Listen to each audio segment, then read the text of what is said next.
It's a little bit after 7 p.m., and that means it's time for All You Can Eat Improv with ComedyFLOPs. It's great to be here for our July show as we work to support WRFI Community Radio.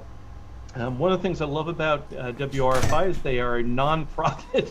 As things collapse in the background, they are a nonprofit radio station that is really dedicated to being for the community, of the community.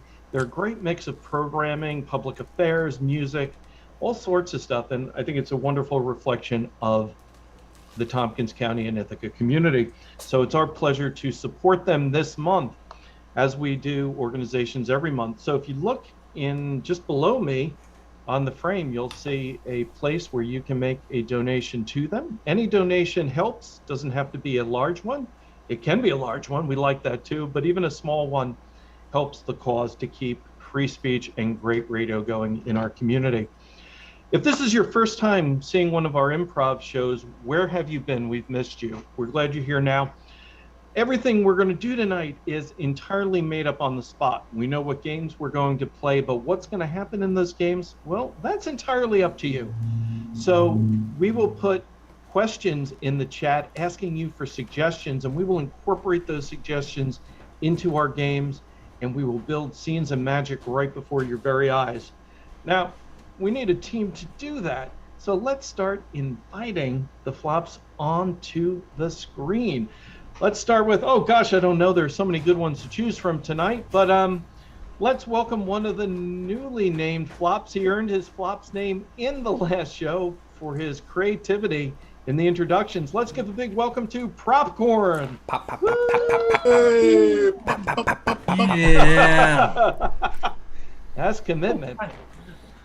Let's welcome to the stage a flop's favorite. He's the Wimbledon champion every single year, past and present. Let's give a big flop's welcome to Joe Lobb.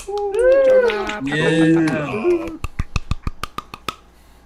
Back from the wastelands of Chicago.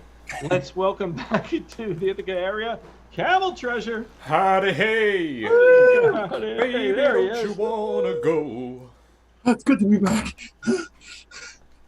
Not yet wandering off to Boston, but not in Ithaca tonight. Broadcasting live from Pittsburgh, PA, it's Hand Rations.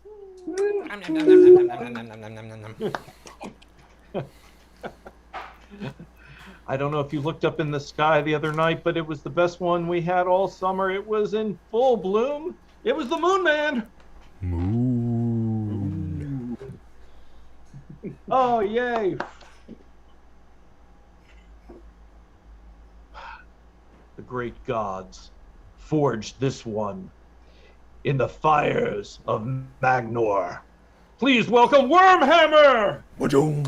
Hammer. And finally, the man who keeps this whole rigmarole of a mess going, it's Rigamarole! Yeah. Fresh from the set of Zoolander. All right, and that's your cast for tonight. I will mention in the second set, we'll have broadcasting live from LA. Zoe, we'll see when she gets here, but there'll be one more flop to be named later. All right, we're going to start off with what we call an all-play game, meaning everybody gets to play. And it's categories. So I asked you in the prop, or in the chat rather, I'm reading the screen apparently while I talk, bad move. In the chat, I asked you to give us categories that we could name a lot of things in. So this is just kind of like a line game. We're going to pick a category, we're going to go through the order, name as many things as we can, and eventually somebody's going to go blank, or screw up, or repeat something someone else said. And what are we going to do, Cass, when that happens? What are we going to say? Buy him a fish dinner. Buy him a fish dinner. We're going to say die. And so you at home can join in too. And when you see that moment happen and you hear us yell die, you should do it too, as loud as possible. If there are people in the other part, Wormhammer took that very seriously. Commitment to the bit. Commitment to the bit, right. So he'll pop in again, we hope. So when that happens, yell die as loud as you can. Don't tell anyone in your house why you're doing it though, right? Let them figure it out for themselves. They should be here watching this too. And that's what I have to say on that.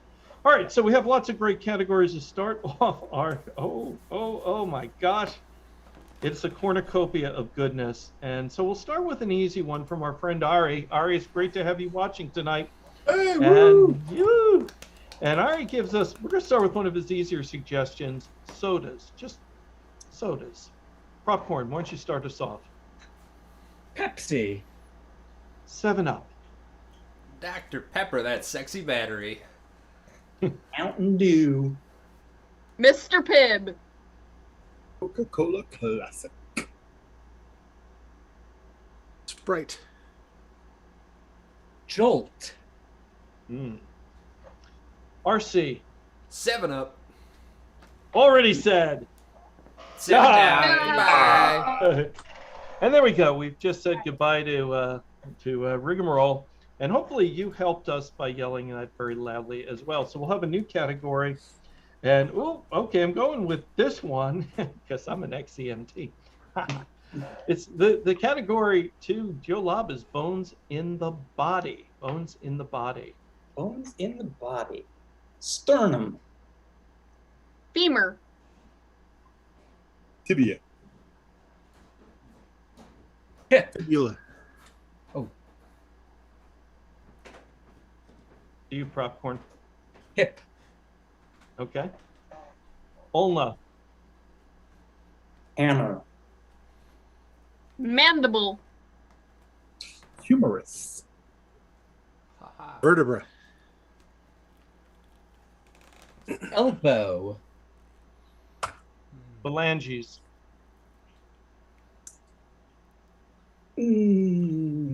Scapula. Teeth. Skull. Coccyx.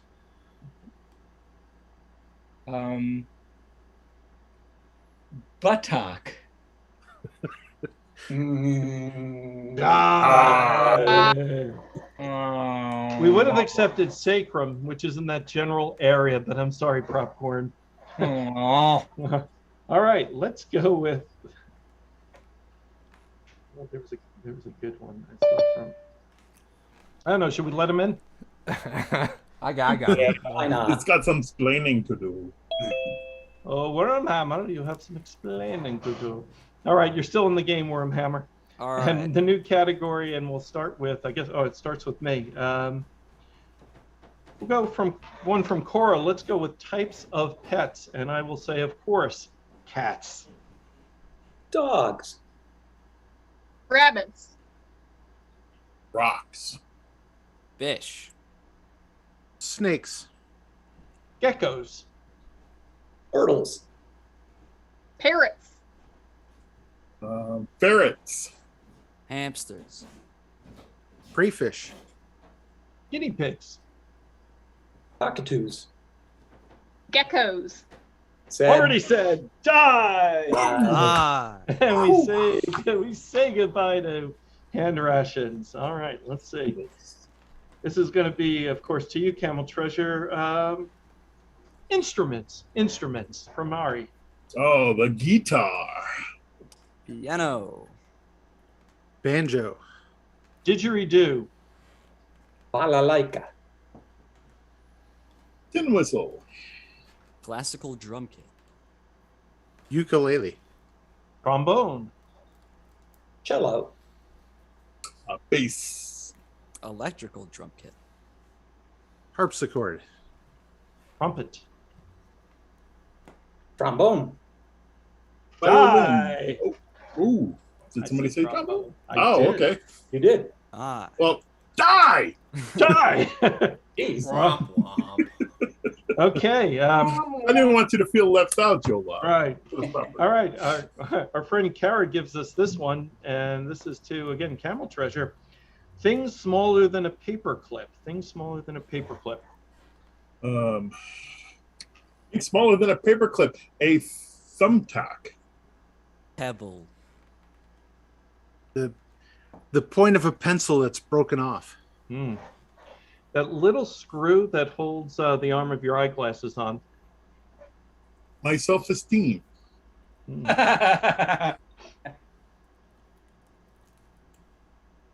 Wormhammer? The X button on the on those little mobile ads that you get. It's true. A single Cheerio. Cheerio. A cherry pit. An ant. Lint. A young tick. An atom. The thorn that's been stuck in my foot for a week.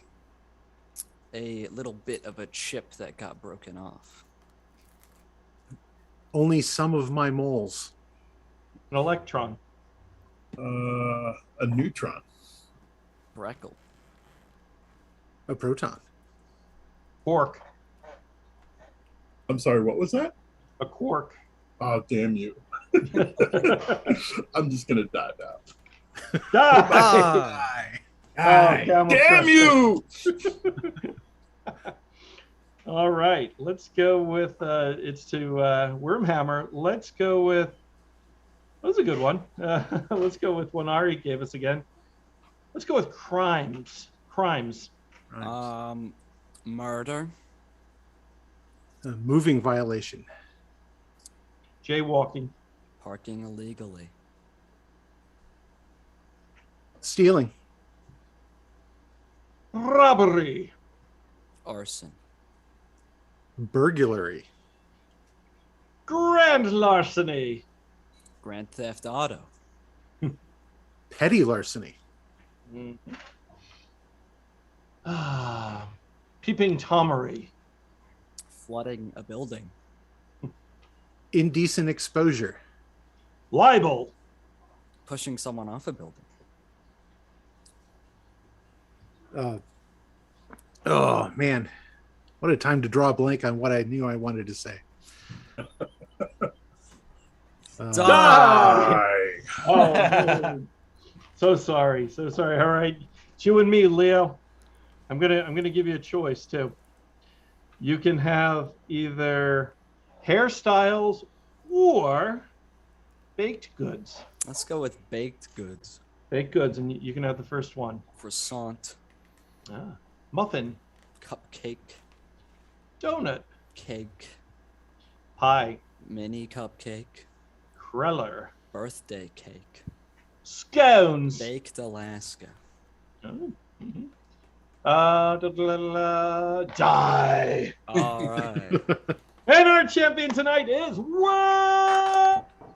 Thank you very much. Woo! All right, nicely done, Wormhammer. So for our next game, I need people in the chat to give us a non-geographical location that a scene can take place in. Any place at all, just can't be like the Eiffel Tower, but a non-geographical place could be inside a clamshell. So we're going to play a game called Sound Booth Replay, and 4 flops are going to be in this game in 2 teams.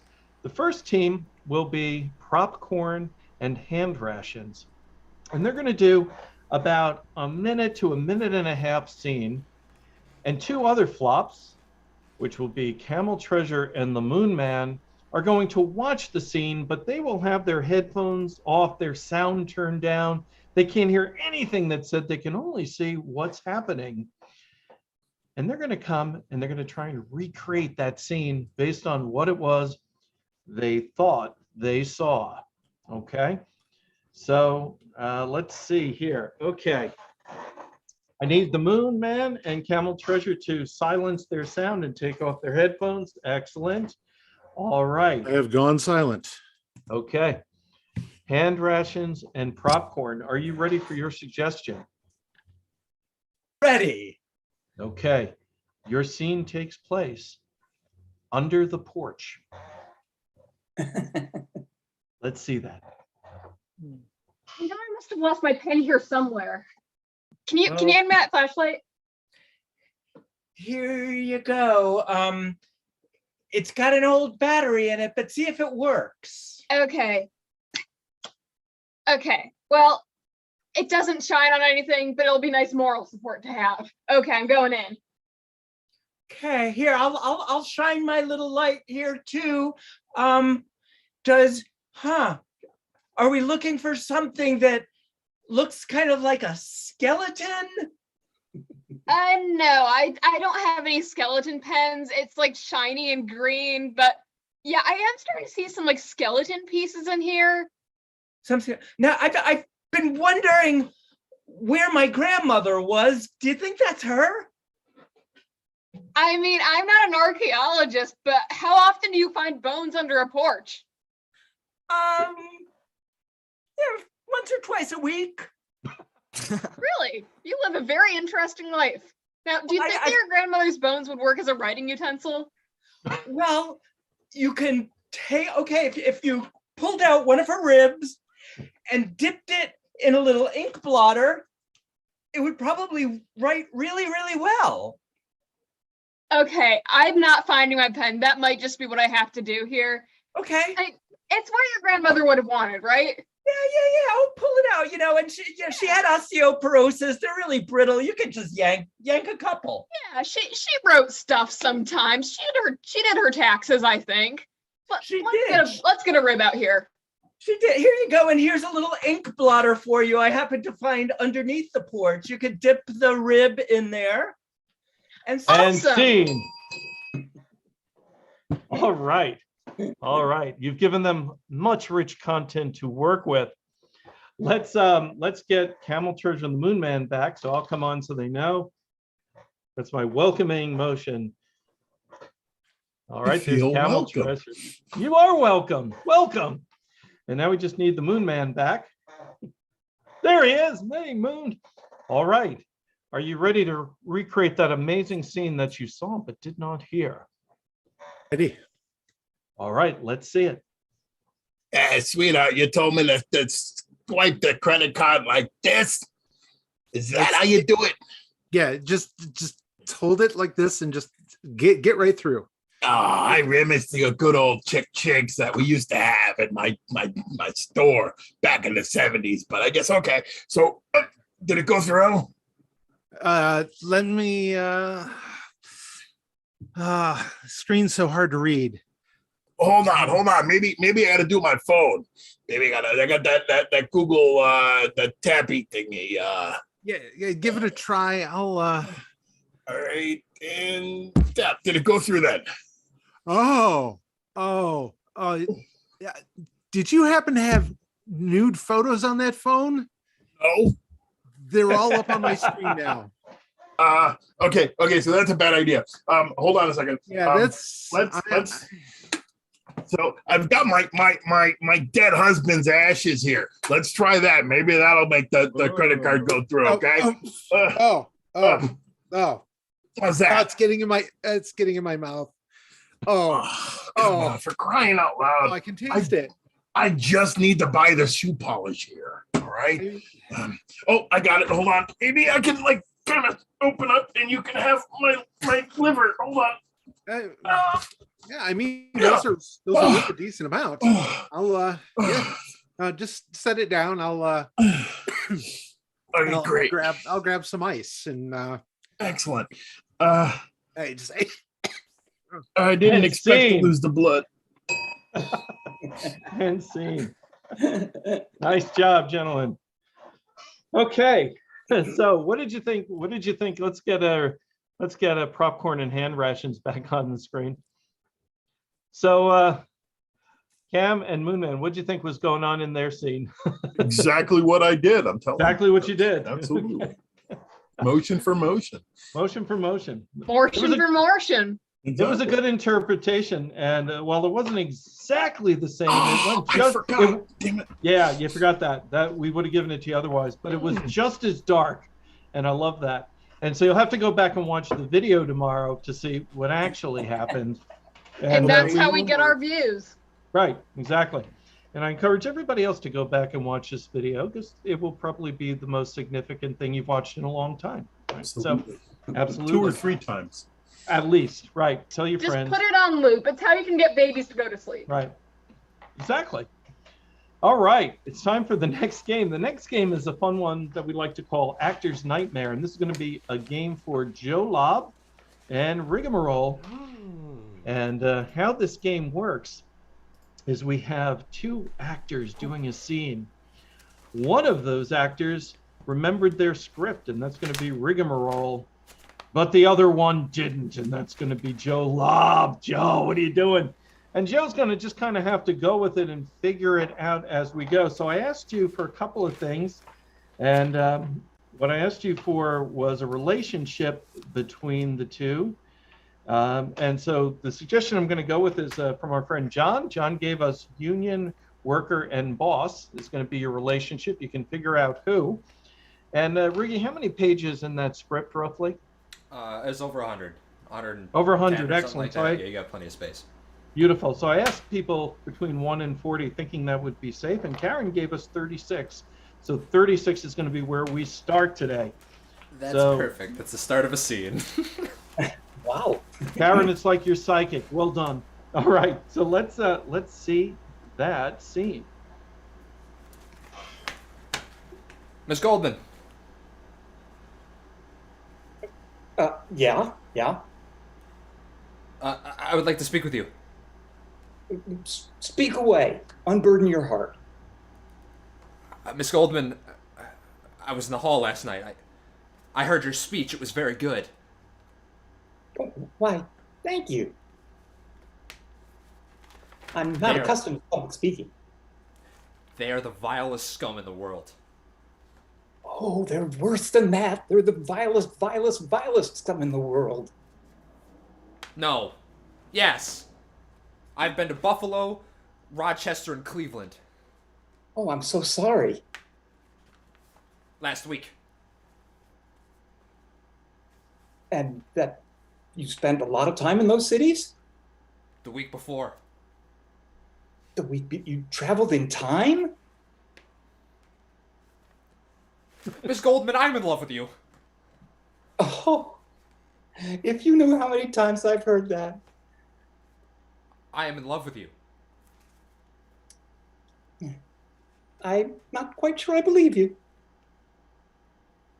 If I could, I would protect you. I would strike them down. I have a black belt, lady. I can take care of myself. What? No, I got confused. I referred to you as a lady. I'm so sorry.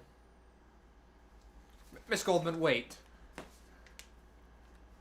For what? Miss Goldman, I'm alone. With no one and with nothing. So are we all. We live alone. We die alone. It's a tragedy. I'm a grown man. 27, but I have no life. What do I know? Nothing. At 27, you're still wet behind the ears.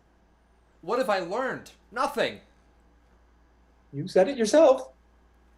What have I done? Nothing. You said that yourself, too. I'm coarse and ugly. Well, of course, yes, but I wouldn't say you're ugly. What is this? A Homo sapiens? And this is your idea. No, this is not my idea at all. My idea is to send you out to the West Coast. Miss Goldman, if you please, I would like to walk you to the station. Well, all right, but don't try anything. May I? And scene. Really quickly, Dave. Everything else was wrong. You may is the last line of that scene. Get out. Yes. I feel like those two have a real future together. All right, let's get all the flops back on the stage, as it were. I'm going to play an old favorite of mine anyway. It's called Last Flop Standing.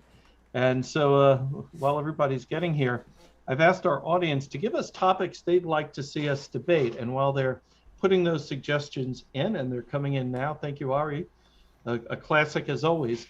What we're going to do, how this game works, is we're going to set a 4-minute timer, and one flop will start talking about whatever topic we choose. And at any point, another flop can ask to weigh in, and I'll recognize them. They'll give me briefly, remember folks, briefly, their objection or their counter argument, and I will choose either to accept that counter argument or I may choose to reject it. And if I accept it, they get to take the stage and talk. If I reject it, the other flop continues. At the end of 4 minutes, the last flop standing wins. That's it. Simple as that. So let's see. What are our topics? And flops, you can help me decide here. Ari wants to know, should dogs be allowed to vote? That one has a lot of promise, I think. John is interested in our opinions on the value of being nice. Ari further ponders the pet voting and wants to know also, should cats be allowed to vote on the referendum on whether dogs should be allowed to vote? I think that's a whole nother level, possibly. Karen wants to know square versus round toilet seats, which I feel, right hand rations, I see, right? That has a lot of promise. Any favorites we'd like to really ponder tonight? You skipped dirt. Dirt. Yeah, I didn't know where to go with that. Pretty self-explanatory. That person's already won. Yeah, right. Exactly. Dirt. Yeah. What do you think? Dogs allowed to vote. Toilet seats. Dogs allowed to vote? Who wants dogs allowed to vote? Let's see hands. All right, I see a Riggy, majority. You can't vote. You're a dog. You can't vote on Are there dogs. any folks that want toilet seats? No, I was toilet seat. I Team wanted toilet seat. Oh, it's a tie. Uh-oh. Wait, So we have to do both. Maybe Wait, the topic could be toilet which one to choose. We should Okay, get so- a dog to I vote. vote dog. Yeah. Okay, all right. The cat Phoebe, settled get it. over here. The cat settled it. Toilet seat! We could, Phoebe called toilets. we could, of course, do 2 rounds, right? So let's see. So we'll start with, should dogs be allowed to vote? And let's see who's going to start this one. And rations. You get to start. Should dogs be allowed to vote? I'll start the timer. Well, in the past, my opinion on this would have been completely different. But after living in the house of the commenter who has given us this topic for the past week, I have met his dog, and I believe that dog and that dog only should be allowed to vote. My dogs at home, no, they have no political future whatsoever. They have no understanding of the world around them. But Jenny, the dog belonging to And Ari, Rash, Rigamarole. Suffrage is only complete if everyone gets representation. That is actually true. Go. So if we're starting off with one dog, we got to get all the dogs. And if we're starting off with all the dogs, we got to get all the cats. If we're starting off with all the cats, we got to get all the monkeys. And monkeys got to go first because monkeys can learn language. Wormhammer. I don't think we need all of those animals. I'm saying that it should just be dogs because, like, dogs clearly have the most to say. I'm going to accept that argument because the question posed was actually specifically dogs. Yeah, go, Wormhammer. All right, so dogs have a lot to say, clearly, because when we leave the house, they barking up a storm. They have a lot of things to say. They want to use their voice some way. Voting would be how they would do it. They would be able to Propcorn. change. Yeah. What do you...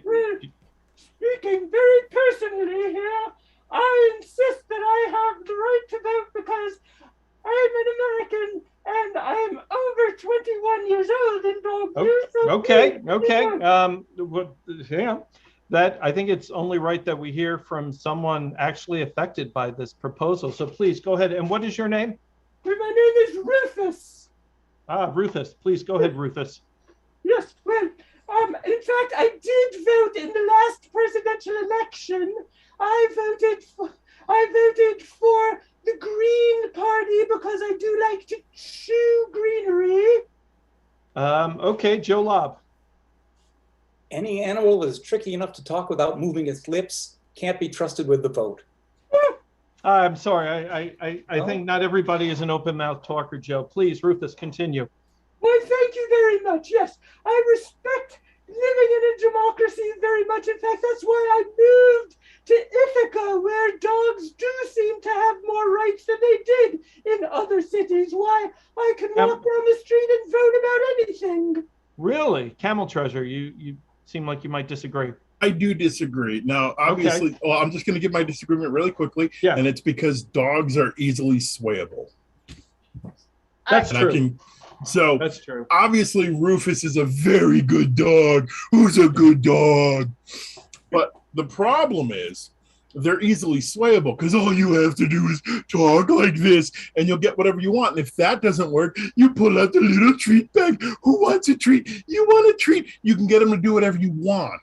They're like children in that regard. Yeah, You that's just true. can't We don't let let them children vote. Hand rations.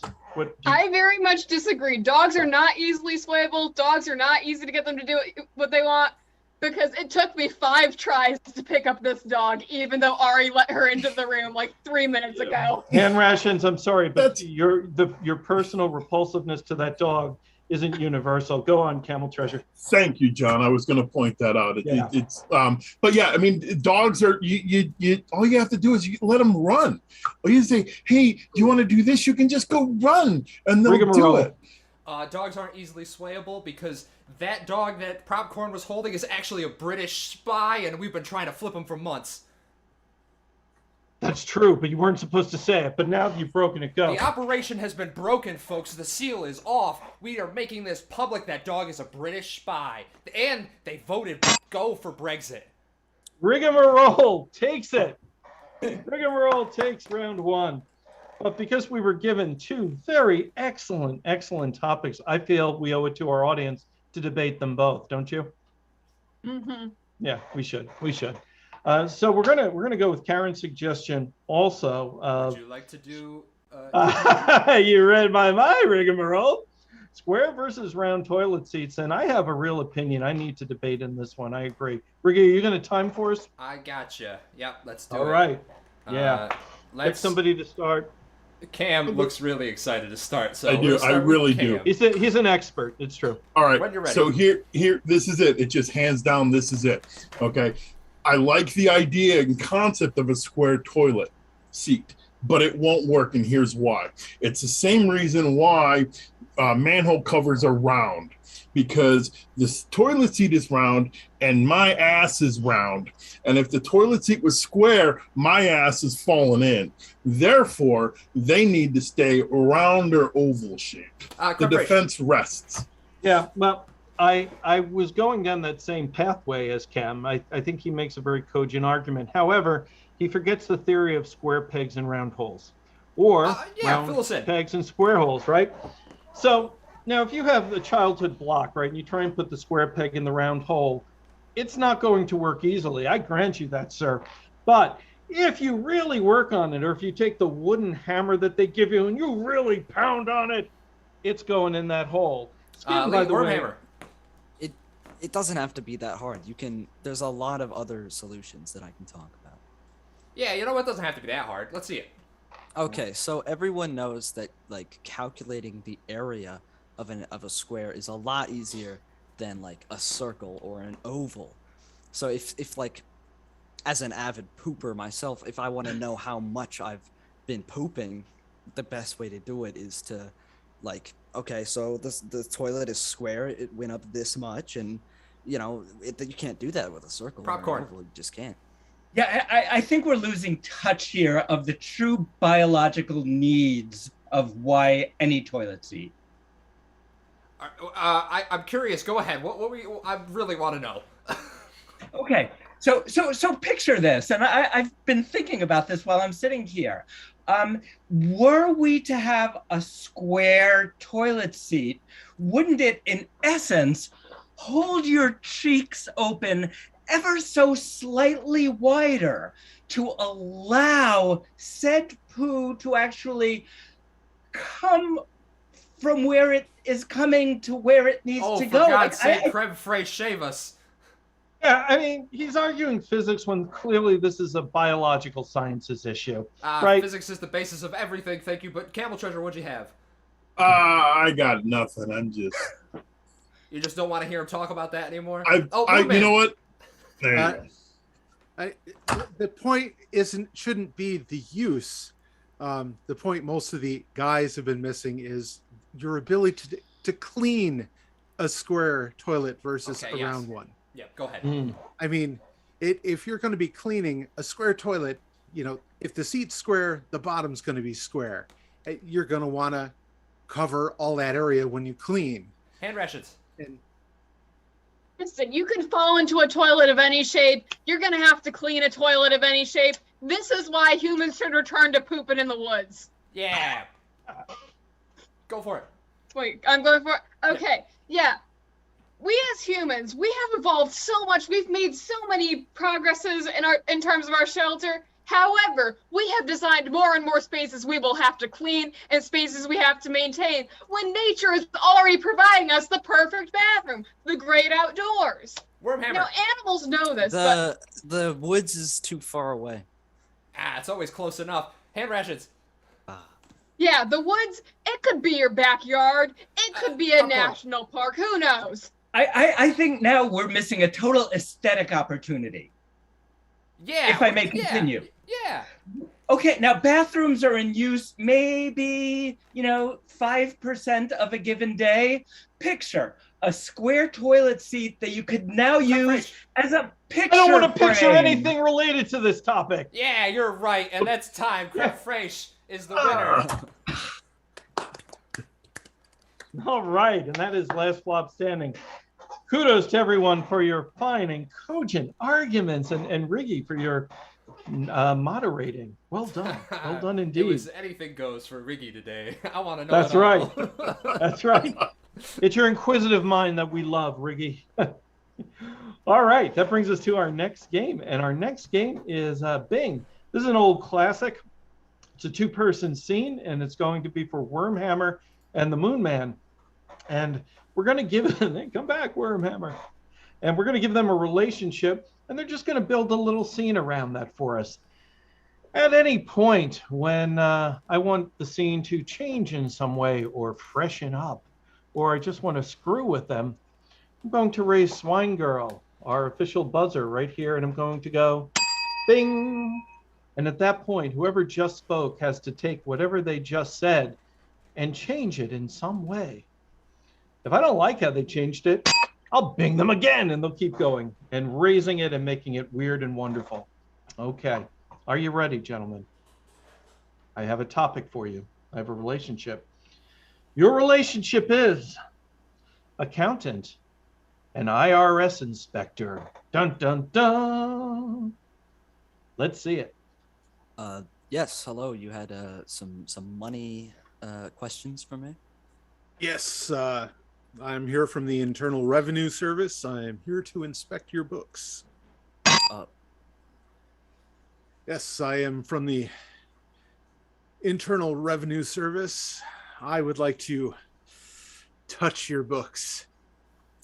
Well, we haven't used books for a very long time. Everything has been online in the past couple of years, but if you'd like me to pull up your file here, I could definitely do that. I prefer something tactile, but if I can at least run my hands down the screen. Well, let me get the old tablet here, and here, give this a go. All right, that's not bad. A little crunchy. Use this during lunch, don't you? Wow, you know me too well, sir. Is there another thing you'd like to run your hands down that's less crunchy? Yes, probably the amount of money that's run through your business this past month. Well, nice try. We haven't had any money through this business in a long time. We're going out of business, in fact. Bing. Nice try. You know that we've had so much money coming through this business that I guess, here, let me give you some money to run your hands down. Bing. Let me just give you my credit card. It's nice that it's got your picture on there. Yes. I see. It's nice that it's got your fingernail embedded in there. It's nice that it comes with a little video of you at home enjoying some schnapps. Wait, let me see that. Does it actually? How did they get that?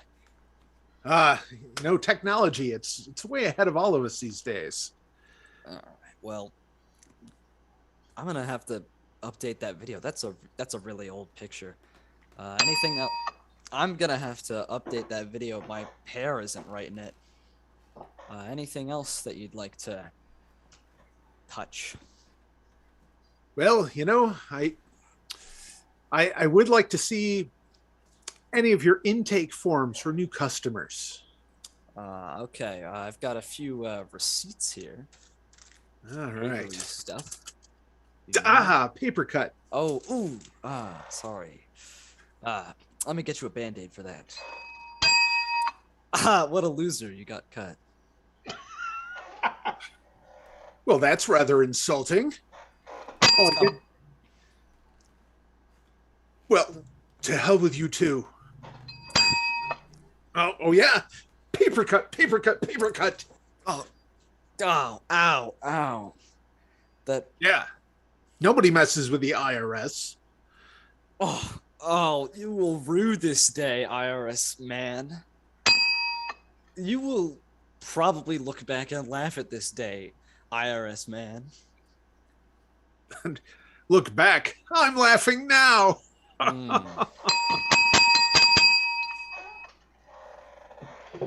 All right. I think that's what we all really want to see is a paper cut fight between an accountant and an IRS person. That's kind of wonderful, actually. Ow, right? Yeah. You will probably look back on this day and laugh. Yes, indeed. Yes, indeed. All right. So we're almost at the end of our first set. We have 2 sets for you tonight. But we're going to finish up the first set with a game called Pyramid. And this is sort of a tiered game. And it's going to be a game for Rigamarole, Propcorn, Hand Rations, Camel Treasure, and Joe Lobb. And how it's played is I'll give them a suggestion to sort of inform the game, but it's going to happen in layers. We'll start with one flop talking about a topic. That flop will be Rigamarole. And at some point, not long after, the next flop will join. They'll create an entirely new scene. A third flop will join. They'll create an entirely new scene, up to 5 cast members at a time. And then one by one, they'll drop back out till we're left with just Rigamarole. And as they drop back down, they'll pick up whatever scene they were doing in that configuration. It's a thinking person's game. So, Riggy, I need to give you something to work with here, I think. Let's see. How about... Work with me. Yes, I will. How about... something from Andy from a previous game. Let's go with the Crown of the Statue of Liberty.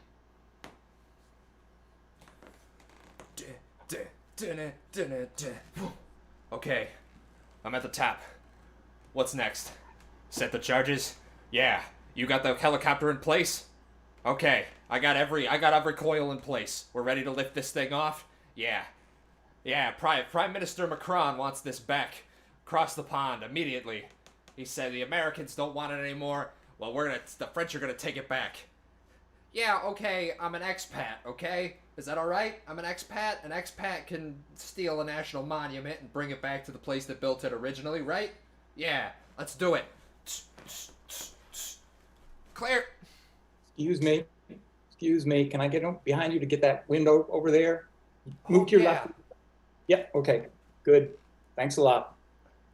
You wouldn't believe how quick these things get dirt. Oh, I'm sorry. I'm not sick. I got allergies. Here, let me get it. Let me get it. All right, I won't say no. Let me get that for you. Oh, I'm just making it worse. I'm just making it. Okay. Oh, what? Stop already. You're doing more harm than good.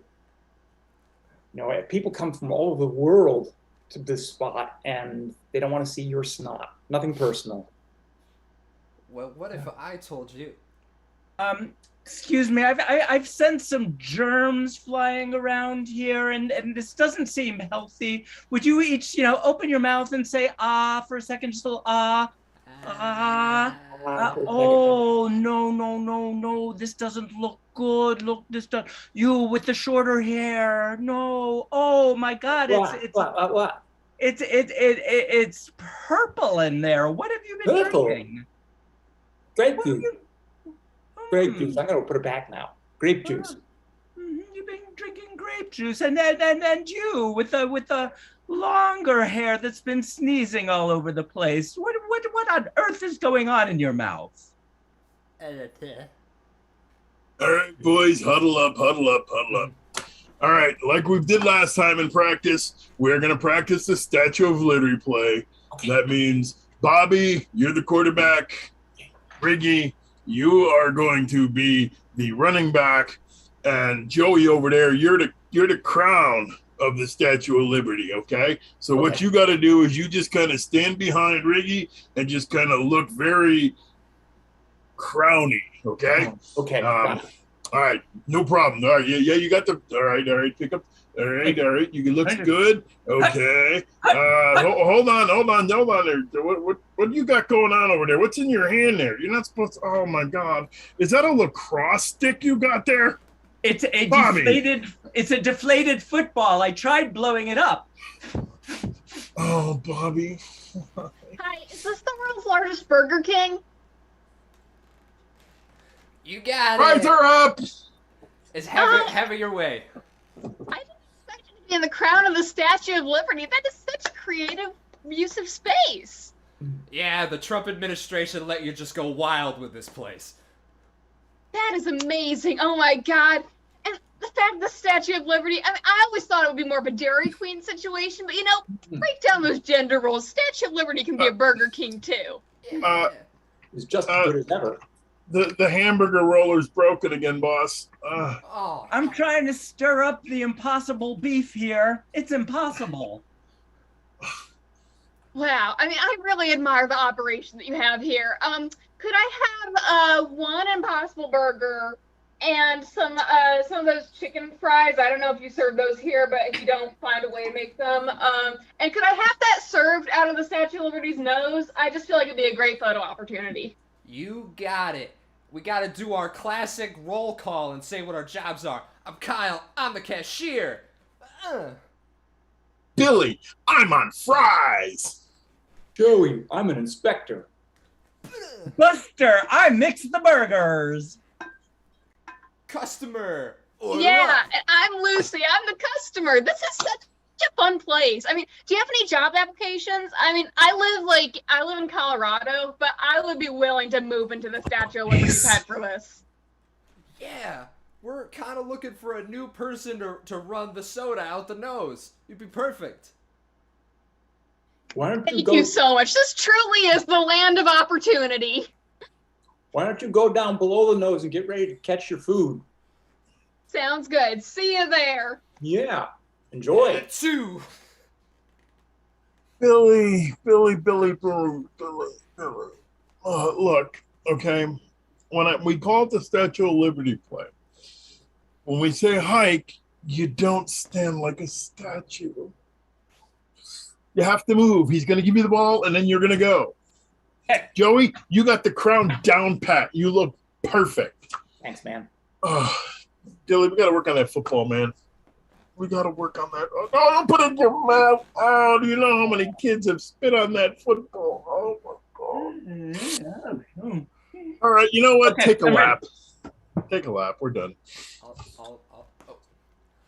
So you, with this, I think you're in need of a lozenge right now. Do you have a lozenge in your pocket, a little peppermint patty that you could take? That would make you much better. There's some rocks. Some rocks might do it. Take some rocks and just squish them around your teeth. Go, and you with the grape juice in your in your mouth. Are you feeling a bit faint? No. No? Well, here, just lean forward a bit. Lean forward, please. Lean forward. Oh. How about now? I'm not faint, but I got a sore. Ow! Got a sore head and a purple tongue, and now I'm feeling. Actually, I am a little dizzy. Well, you should lay down then, and you gargle with your rocks. Okay, stop, please stop, because it's 3:04. According to the union, that's my quitting time. So I'm just going to give this one quick little polish, Don't touch it. We'll worry about the other ones tomorrow, or my substitute will worry about the other ones tomorrow. So Okay. just try not to make them any dirtier than they are. I'm really sorry. In New York. Thanks. Successful mission, everyone. I just spoke to President Macron and he said, yep, they got the crown back. Now we've got another order. Canada wants one of the heads off of Mount Rushmore, and I'm thinking Teddy's gotta go.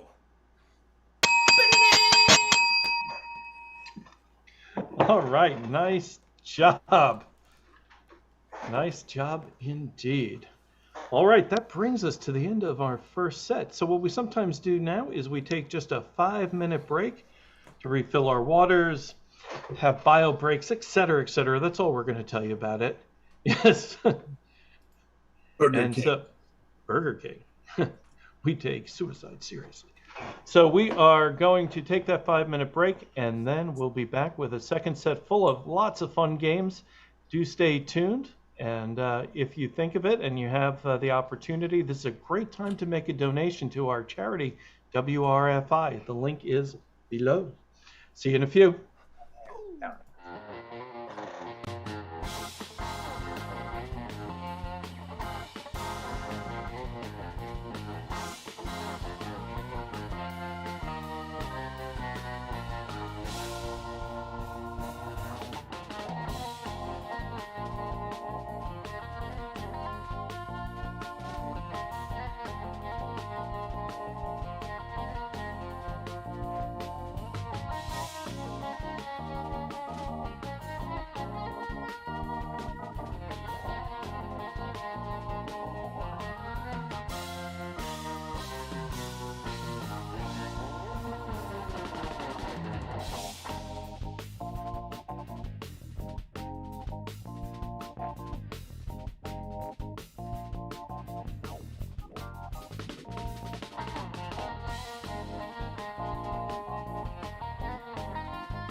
All right, we're back for the second set.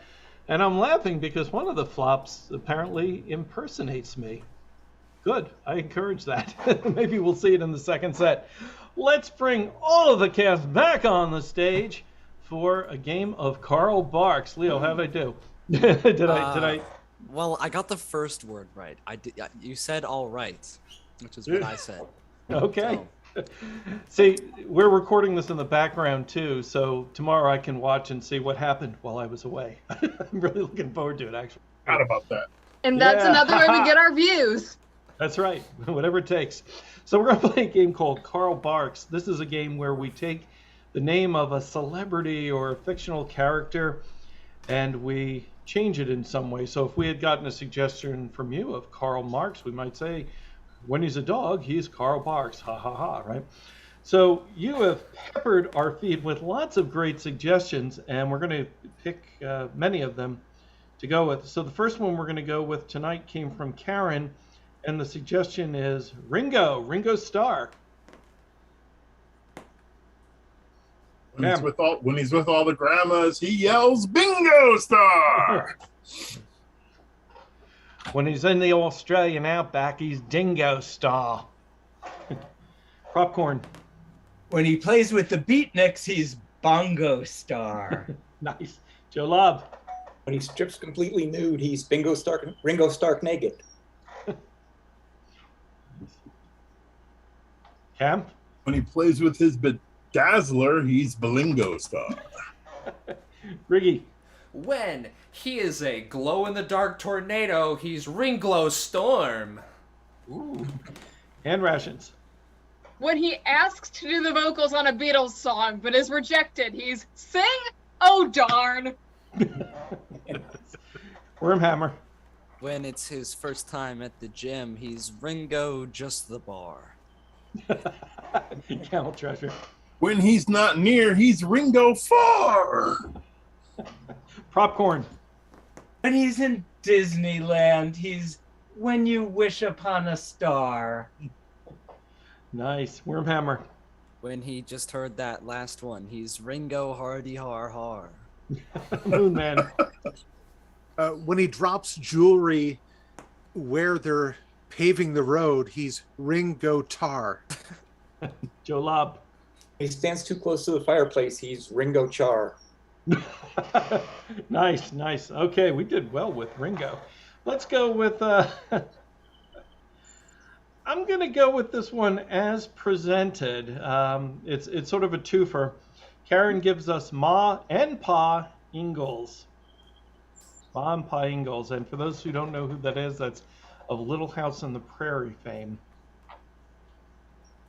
And I'll give you a thing and say if you want to do just one, you can. But I saw Hand Rations and then Wormhammer. When they get a divorce, they're Ma and Pa singles.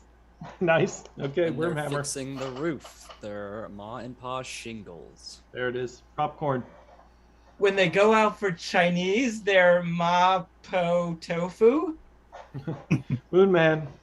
When they like different flavors of chips, they're Ma and Pa Pringles.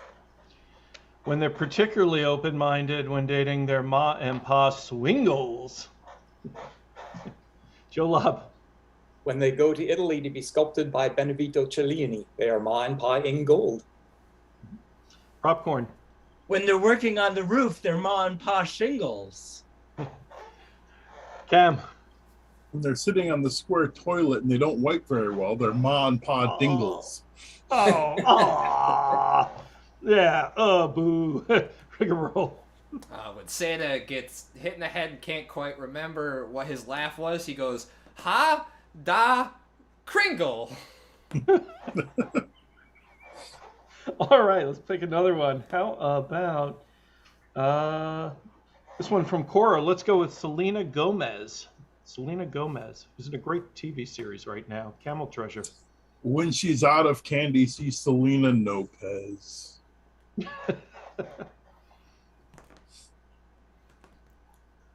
When she's riding a very small bike, she's Selena Moped.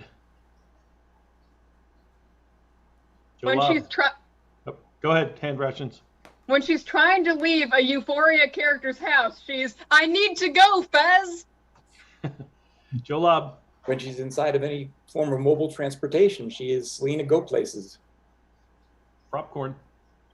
When it's that time of the month and she's feeling kind of chatty, she's Selena's Flo Says.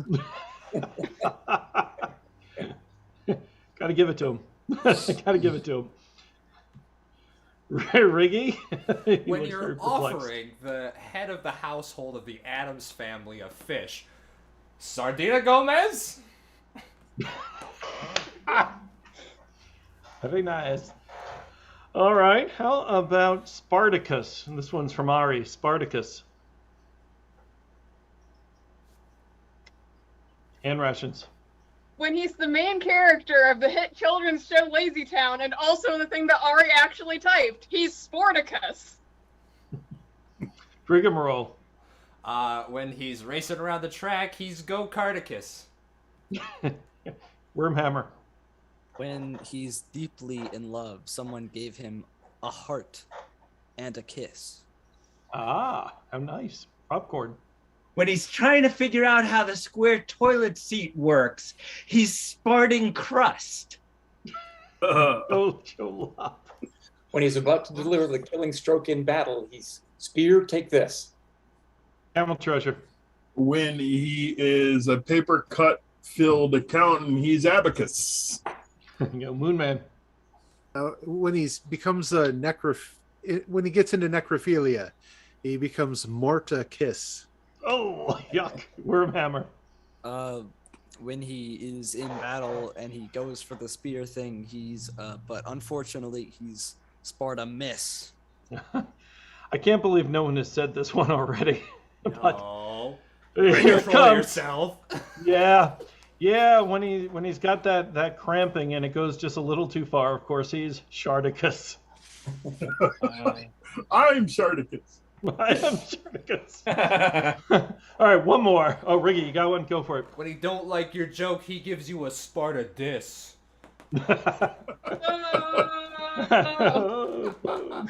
All right, let's do one more. How about let's see. The astronaut Michael Collins, or one of the leaders of the Irish Republican movement. Take your pick.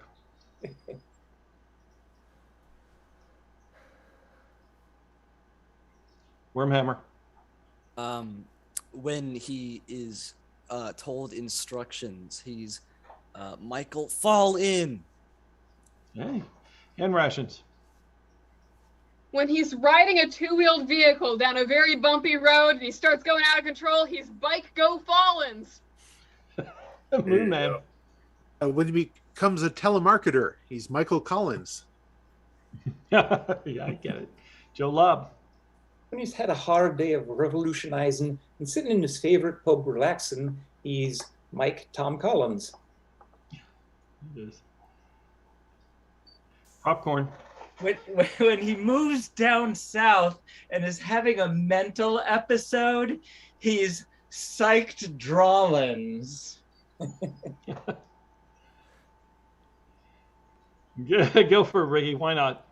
When he's walking up the hill and he's loading Barbies in a bag, he's Hike Hill Dollins. Dollins. All right, I'm going to end it on that one. Nice one, Rigamarole. And that is Karl Barks. Good job, Cass. That was fun. All right, what do we have next? Oh, it's a guessing game. Yay. We're going to play Party Quirks. So, audience, I need some help from you on this one. I need you in the chat to put something that someone's afraid of, something that someone could turn into, and something that someone is obsessed with. Ooh. So obsessed with, turning into, and afraid of. Please put your suggestions now. In the meantime, I'll explain the game for folks who may not have seen it. This is a 4-person game, and one of the flops, in this case Hand Rations, is hosting a party. Yay! Hand Rations is having friends over. And the 3 friends that are coming over will be Wormhammer, and Wormhammer is going to be the person who's obsessed with something. Joe Lobb's coming to the party, and Joe Lobb is afraid of something. And finally, she is not here yet. This is West Coast time, so I'm going to sub in on this one. How about Propcorn? Propcorn is going to be turning into something, and so they'll each one by one join the party, and Hand Ration's task is to figure out what's happening for all of the odd guests that have joined. Right? Okay. So let's see what those suggestions are. And Hand Rations, you can't hear this, so I'm going to need you to, right. All right. So let's see here. Wormhammer, you are obsessed with pimples. Got it. Okay. Joe Lobb, you are afraid of, let me see here. Joe Lobb, you are afraid of appetizers. How did you know? Yeah. And Propcorn, Yes. you're turning into your mom. Oh. So let's review. Wormhammer, what's happening for you? Pimples. Yep, obsessed with. Joe Lobb, what's happening with you? Keep those appetizers away. That's right. And Propcorn, what's happening with you? I'm turning into my mother. Okay, let's see this scene.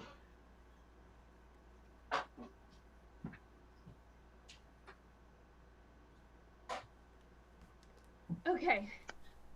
It's the first get together with my Dungeons and Dragons group where we're not all in character as gnomes and elves and stuff. Okay, you can do this. You can do social interaction, Jess. Let's do it.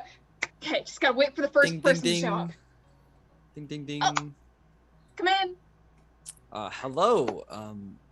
How are, is that something on your face? If I can just, no, can I get it? May I? Here, just. You want these? Okay, got it. Sorry. Got it. Okay, can I put my glasses back on? Please, go ahead. Just, Okay. You don't have any, soap or water around, do you? Oh, yeah, there should be some in the bathroom. Just, you want to get yourself cleaned up there. Yeah. Just don't use any of the expensive soaps or anything. Like, I'm not that fancy. Okay. But yeah, feel free to make yourself at home. Oh, next guest has arrived. Ding, ding, Come in. ding, ding. Hi. Hello, sweetie. How are you? I'm doing good. I'm pretending to be a person who's good at social interaction. How are you? I'm about the same. Doing well. Is this a new place, or did you repaint? Yeah, I just kind of redecorated a little bit, put some new posters up, got the mold taken care of course. Yeah, okay. That's a good thing. Mm-hmm. Why, have anything? You don't seem to have anything on your face. I mean, Okay. I can't see it that clearly. Eating some of the snacks over there and Ugh. wanted to make sure. I'm so glad I made it to the party. It looks like y'all are having a lot of fun right here. I'm happy you made it too, person who just broke into my house. It is so cool to be here. Why, thank you. And I've just got some things I've got to add to my ensemble here. Here, maybe a little number here. I've got a little number Is that to for add. my room? It's a little fur bonnet to go with my my little mink number here. I hope you like it. And Yeah, makes it look like a it's really camouflage. dashing, because it is technically my stuff. But I mean, you look better in it than I would. So yeah, if you want to take that for like your cosplay or something like that, that's totally fine. Wait, thank you so much. Now, Andrew, stop eating all the food. Andrew, you can't be eating the food here. You behave yourself. The more he eats, the happier I am. There's I just have a question. Are all those clothes clean? Have they been washed recently? I mean, it's very difficult to wash fur, but I tend not to get anything messy on it. Why, yes, I've picked this up from my dry cleaner around the corner just the other day when Andrew was just so misbehaved that I told him he really can't come to this party. I really had to come for him. So that explains it. That explains why I didn't recognize you. Yeah, I was expecting Andrew to be here, but it seems like you're turning into Andrew's dog. If that makes any sense. What are you saying? I'm just saying that, like, I mean, I saw what was his name, Rufus, earlier. He was we were in the talk about like whether dogs could vote. Why, let me just look at my purse here, and clearly I've got something to scold you with in my purse, young lady. Well, I am so sorry. I don't get out much. So if I said the wrong thing, I totally. Yeah, I've got this little mirror that I can apply my lipstick to better, because Andrew always likes it when I wear lipstick out when I take him to school functions. Okay, I'm so sorry, Andrew's mother. I really didn't realize that you were turning into your mother. Why, yes. If that's it, I really don't want to offend you any further. So if you want to just like either head home or you can crash at my place. You've already been in my room. So if you just want to like lie down or something. Why, thank you, I will. I'm just wear this lovely little fur and be gone. And take some of the small things on the plates with you too. Oh, yes, I'll eat some of these little yum-yums. They're very greasy, you know, and things can happen with them. Yeah, and that goes for either of you, by the way. I mean, we definitely have a really nice snack spread. I mean, I haven't really dug into any of these things yet, but yeah, we have some Pringles, we have some like cookies, we have some like chicken nuggets or something. If any of those are of interest to you. Hey, man, you should really try these. These are great. They're great. I feel really triggered right now. Can you move that a little further away? Just behind your back or something? Are these snacks not of interest to you? Well, I'm only interested in staying as far away from them as I can. Okay. Dang, I knew I should have checked with what the catering company was going to bring. But I mean, I guess I am the catering company, so I should have checked with what I was going to bring. In any case, I'm sorry that you're afraid of food. I completely forgot. Well, it's not all food. I mean, give me a substantial steak or a burger or something like that. But all that little tiny, tight, close to other with the funny cheeses and right. You're afraid of snack foods. That's what it is, right? That is it. Okay, yeah. If you wanted some of those like leftover casserole or something, I really wasn't going to put that out because I mean it's probably past its date by a couple of weeks. But if that's what you want, I can definitely prepare that for you. Just head over to the kitchen now. I'll think about that. Thank you. Okay. Have a good night. You too. Now, I know you said not to use the expensive soap, but I just had to make sure that I was good. I mean, it's going to be a lot to replace. I only get soap of that kind from gift shops and museums and that sort of thing. But sure, I mean, it is a party, right? Yeah, but I mean, if you're obsessed with being clean, if you're obsessed with soap, that is totally fine by me. Well, I like to use it a lot, you know, just to make sure there's nothing on there, and it always, especially my face, has to be good. Yeah, if you're obsessed with washing your face, I mean, I wash my face twice a day, so I'm totally on the same wavelength as you. Yeah, I just hate it when they're all just everywhere. I've seen the people, and I just can't do that. It's just terrible. Absolutely. I mean, I don't think any of our snacks here are too messy. So if you want to just, I mean, I have like snacks for 5 people that aren't going to be dug into. So if you want food. Well, I'd love some food. I just, you know, I want to get just not so greasy. I'm trying to get the grease out of my face. Yes. I know that you're obsessed with like acne care and obsessed with clearing your pores. So, I mean, if you want to take one of these like acne wipes, you can just like eat and then wipe and then eat and then wipe. Yeah, I've got one right up here. I just want to. They're a pain to get out. They're horrible. Yeah, when you're obsessed with pimples, that really can be a pain. But I mean, if you want to just use anything I own, I guess. All right, thank you so much. I'll go right back to the bathroom. I've got to do some more of that. Thank you. And maybe we can talk about our next Dungeons and Dragons game afterwards, right? Wow, my first party. I'd say it's a success. I'd give it a solid 6 out of 10. Now back to practicing saying hello to people. Hi. Woo! Well done. Woo! Nice job. Nice job. Andrew, I believed you were your mother. Good thing I've got all these furs up here. Yeah, really. I mean, you are truly Propcorn. Indeed. Amazing. Let's get the entire cast back on the stage. We're going to play a game called Freeze. And so for this game, how it works is we'll take some of the suggestions from the chat, and 2 flops will start a scene. Usually these are short scenes. At any point, another flop can ask to be in. They'll tap in. They'll just kind of clap in. And they will tap a different flop out of the scene, and they'll start a new scene.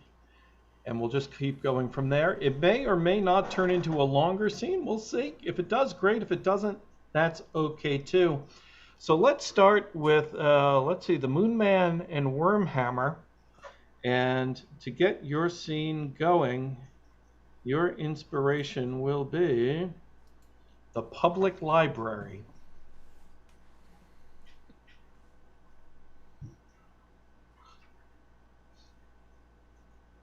Hey, can you help me get this book?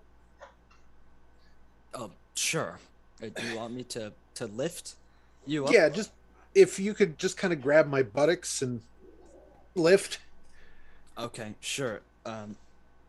With the knees here I go. On the count of 3. Are you ready? Yep. 2, 3. Oh! Freeze. Got it. Steve.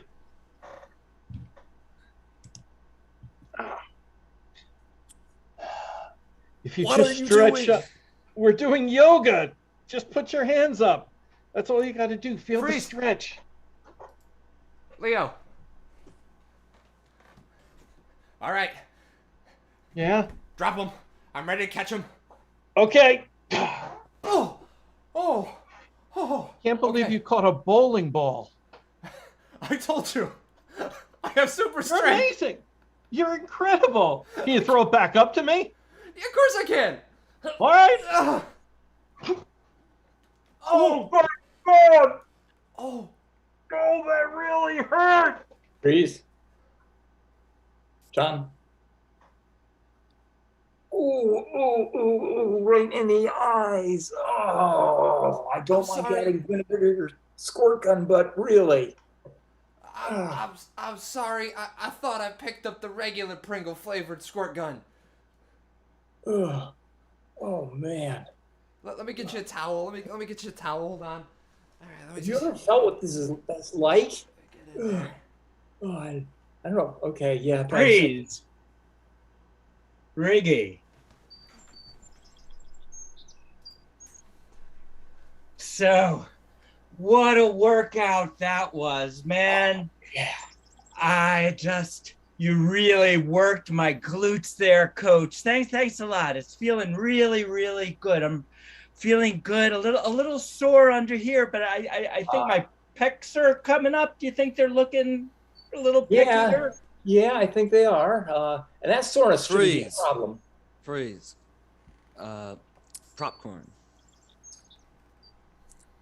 All right, I'm a first-time mother, but you really just gotta help me out here, baby. Yeah. You gotta get one of them. Okay. All right. Okay. Just pick them. Okay. Chocolate. Chocolate?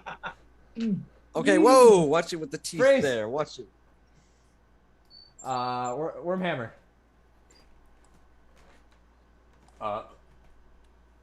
Look, Dave, I know we're close, but I don't feel that way about you.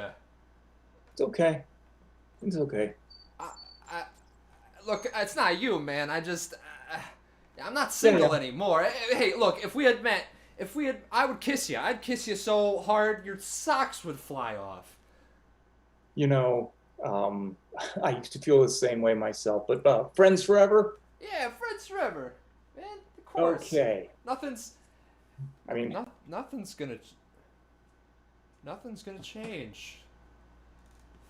Well, What are you staring at?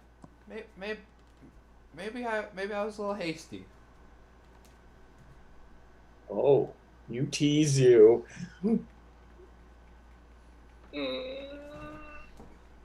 Rigamarole, what in the hell are you doing? I'm kissing my friend Dave. Does our marriage mean nothing to you? No, Does this ring mean nothing to you? It means a lot to me. But I've been thinking that maybe you could kiss your friends. Breeze. Joe Lobb. Ooh, what? Oh, that looked like it really hurt. Are you okay? I've never seen someone embed forks in their head before, Doctor. I was trying to eat a salad really fast. A Caesar salad. Yeah, I do Good have one, in my Doctor. bag. I have a number in my bag too. Oh, okay. Want me to get that one? Yeah, let go me ahead. just. Doctor, do you want the bigger forceps? At 2, Oh, you Dr. got Chair? it. That was pretty good. Blood. I'm losing a lot of blood. Oh. Goodbye. Doctor, here, let's hook up the IV. Oh, too late. Too late. Well, Should I call the morgue? if you want, I mean, this guy, I mean, is it even really worth Yeah, it? yeah. This is Nurse Brackett. We have another Borg one. here. Yeah, this is Nurse Brackett in. Yeah, what do you want, nurse? Yeah, in cuticles. We have another one. All right, I'll send up Fester. Tell him Let's about go! the accident. Yeah. Doctor, I don't know why this keeps happening. Yes, master. I got another one. Another. Oh. Yes. Yes. And be more gentle with this one. Oh, more gentle? Yes, master. Yes. More gentle. Excellent. But doctor, I have the corpse here and the brain is fresh. Perhaps you could be using this brain. Certainly. Okay. We'll take it back and we'll see what we can do with it. Always good to. Does he have a donor card on him? Doctor, don't use that one. This man is obviously a dummy. Why do you right. stand there, buddy? This brain is no good. What? No, he's got real knots in his head, Doctor. I wouldn't lie about such an important medical thing like that. Well, now I don't know who to believe.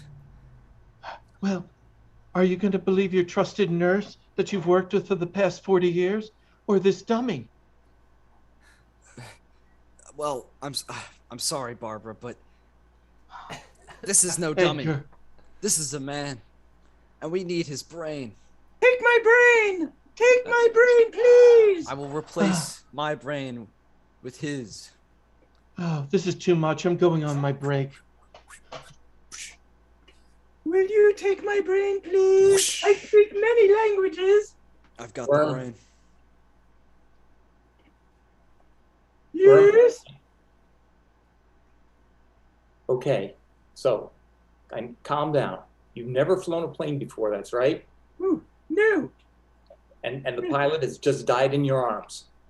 Yes. Okay. Oh, I see a cloud out there. Should Yeah, I you're fly seeing up lots or of clouds. down? Well, let's worry about that later. first thing you need to do is put the pilot down with all due respect and head to the front of the plane. You're not going to be able to do anything from your seat. Okay, I got it. Now Okay, what? Good. Now, press the secret code for the lock on the door, which is 6B2F. 6B2F. Password failed. No, it can't be. That's what it's. Is that a capital B or a lowercase b? Sorry, I should have said. All lowercase. 6 lowercase b 2 lowercase f. Yes. Access denied. Freeze. Joe Lobb. Yo, check it. It's DJ Wormhammer in the house. Can I get a party people say yeah? Yeah. Yeah. Louder. Yeah. I can't hear you. Yeah, rock this toddler. Wait, I can't hear you. Am I going deaf? Is anyone here an ear doctor? Oh no. No. I've lost my hearing. Hi. I used to be an ear doctor, and then I replaced my brain with the brain of a dummy. Can you speak up, son? Don't listen to that guy over there. He doesn't know what he's talking about. Excuse me. Who are you? I'm Millie. I'm your replacement. Oh no. I'm in a room full of dummies. Who you calling dummy, dummy? That's right. Oh no. This better be a dream. I'm gonna pinch myself. It's not a dream. Oh no. Come on. One of these has gotta work. It's time for breakfast, Wormhammer. No, not again. Open wide, Wormhammer. Not again.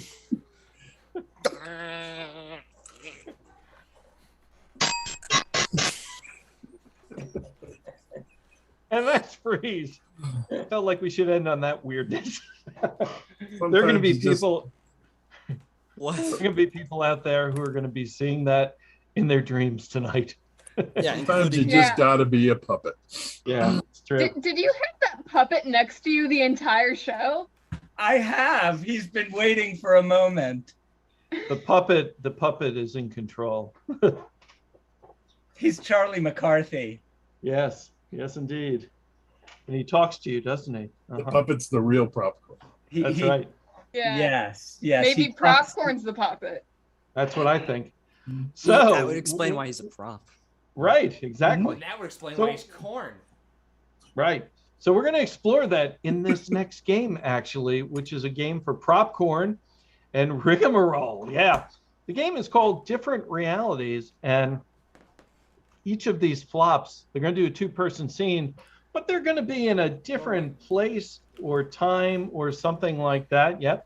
So I'm going to look through our chat, and I'm going to pick something unusual for them, and I will tell them through the chat what they are, but only to them. Okay. All right. This one I'm going to send to Propcorn. Propcorn is working on a donkey farm.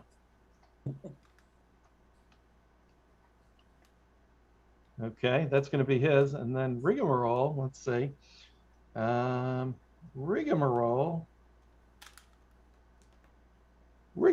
is the Pied Piper. Let's see that scene and see if they can figure out what's happening. Wait, did you tell the audience what we are? Oh, yes, Okay. sure I see. did. Yep.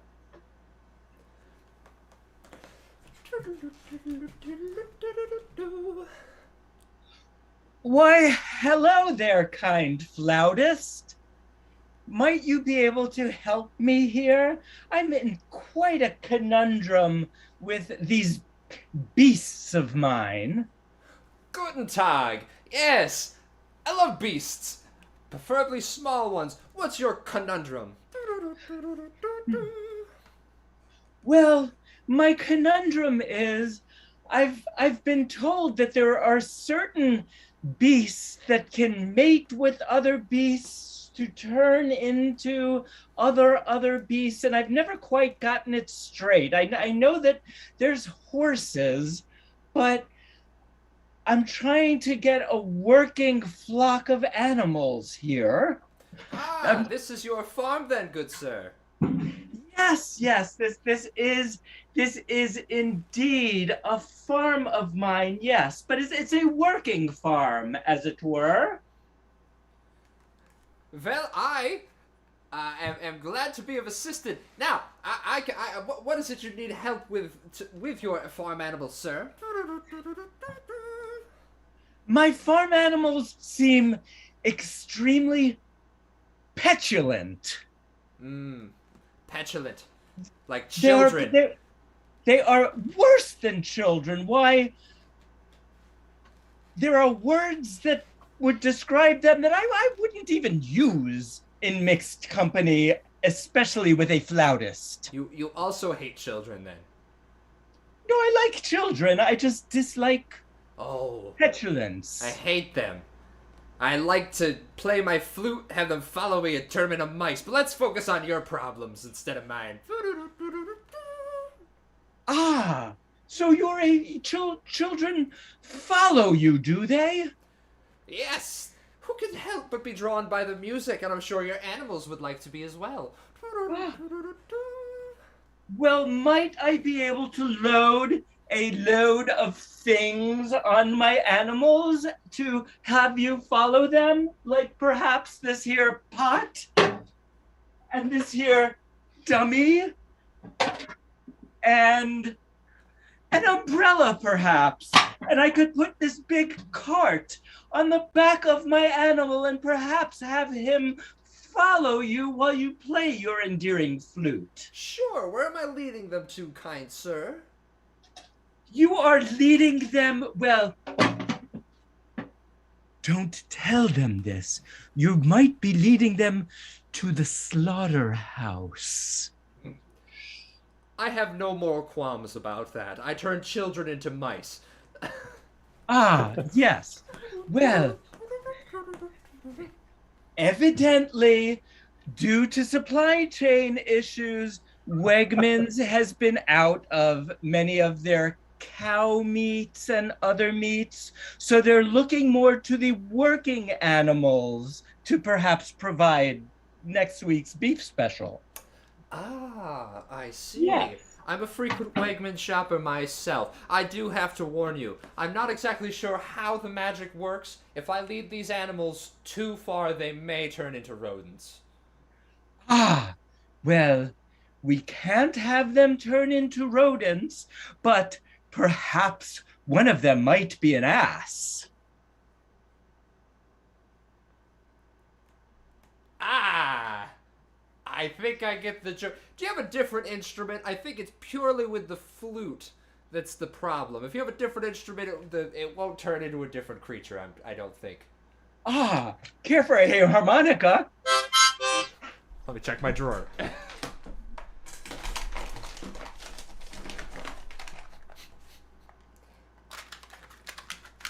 Thank you.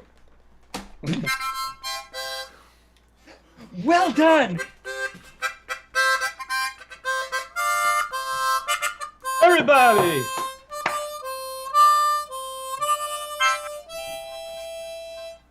Oh. I turned them all into ducks. And scene! So, Riggy, what was going on in Propcorn's world? He is a subsistence farmer who's been asked to hand off some of his livestock to curb. This is very long, I'm sorry. He's a subsistence farmer asked to hand over some of his livestock to help with the local beef problem. Yep. And what do you think? What kind of livestock do you think he has? Either donkeys or horses. Donkeys. Yep, you got it. Yep. Mm-hmm. Propcorn, what was going on for Riggy? Pied Piper. Right, absolutely. Nice job. All right. Let's see. Now it's time for a game called Foreign Movie Dub. And so this is going to be a game for two actors who are going to be silent but making motions. And the actors tonight will be Joe Lobb and oh, okay, yep. Let's put in Wormhammer. Actors will be Joe Lobb and Wormhammer. Their film was made in a non-English speaking country, so it'll be silent, but thankfully we have folks that are going to dub in the dialogue. Our dubbers tonight will be Camel Treasure and the Moonman. Camel Treasure, why don't you dub for Wormhammer, and Moon, why don't you dub for Joe Lobb? And let's see what the title of our movie might be. Oh, some good suggestions. I'm going to just say what some of the suggestions are, just so folks can hear. Cats 2019. The Corn Syrup Disaster 2. I like that. Microphony, the movie made with 0 microphones, not a silent film. Cows. I think this might be the one we work with, The Little Engine That Wouldn't. Although we do have Sound of Music rap version from Andy. Thank you, Andy. That's great.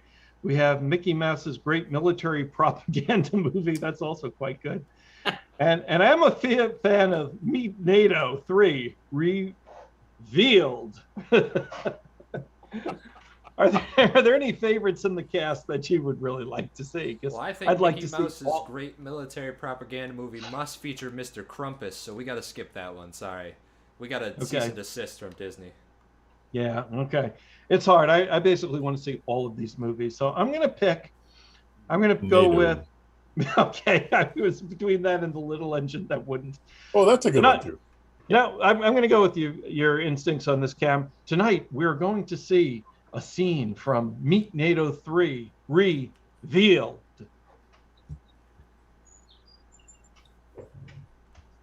What is going on? I'm a vegan. This is my worst nightmare. Okay, settle down, sir. As you can see, we've got it all under control. It doesn't look like it's under control.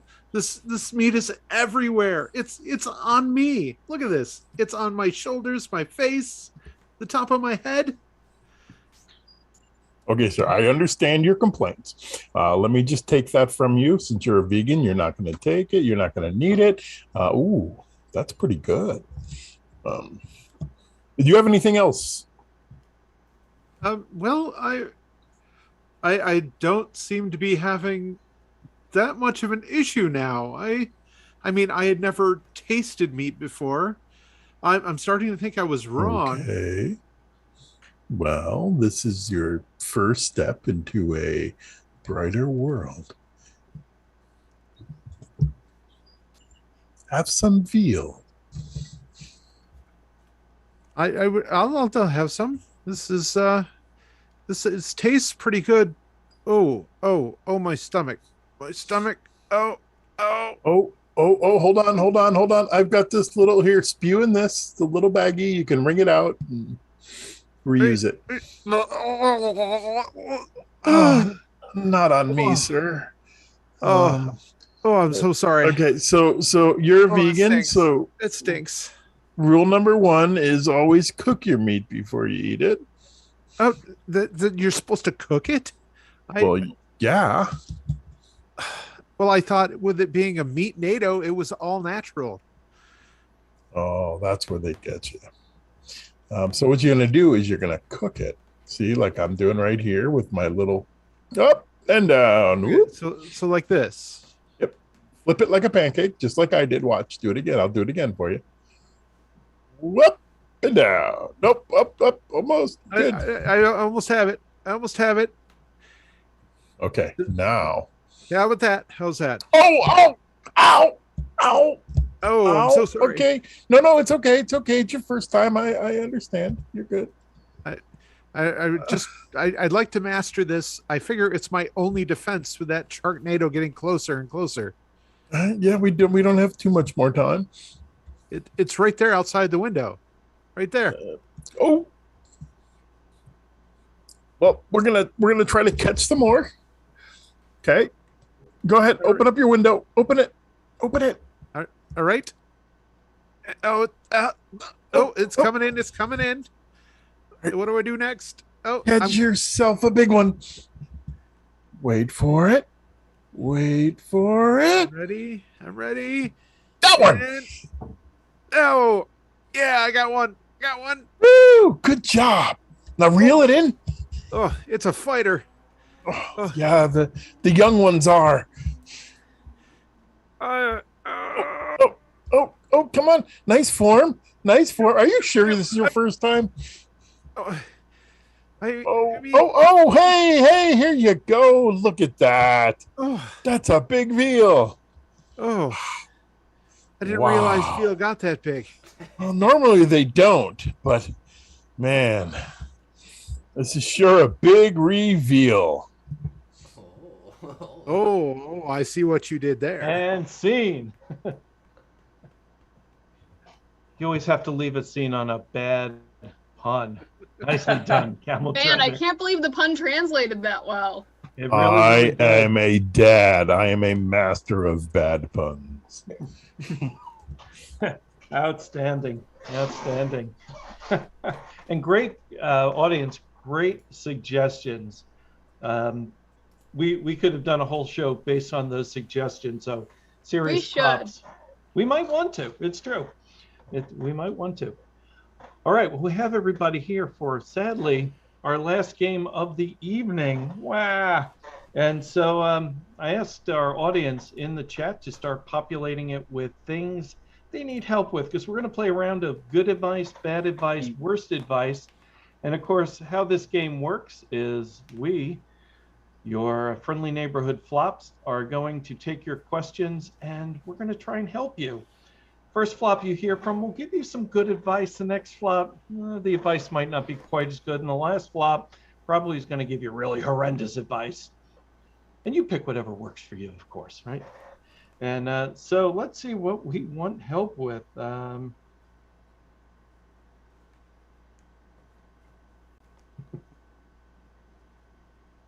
the first question we've got is from Ari. And this is kind of sad, Ari. I feel bad for you. But Ari wants to know, how does he get his dog to hang out with him? So Propcorn, what do you think? How can we help Ari have a better relationship with his dog?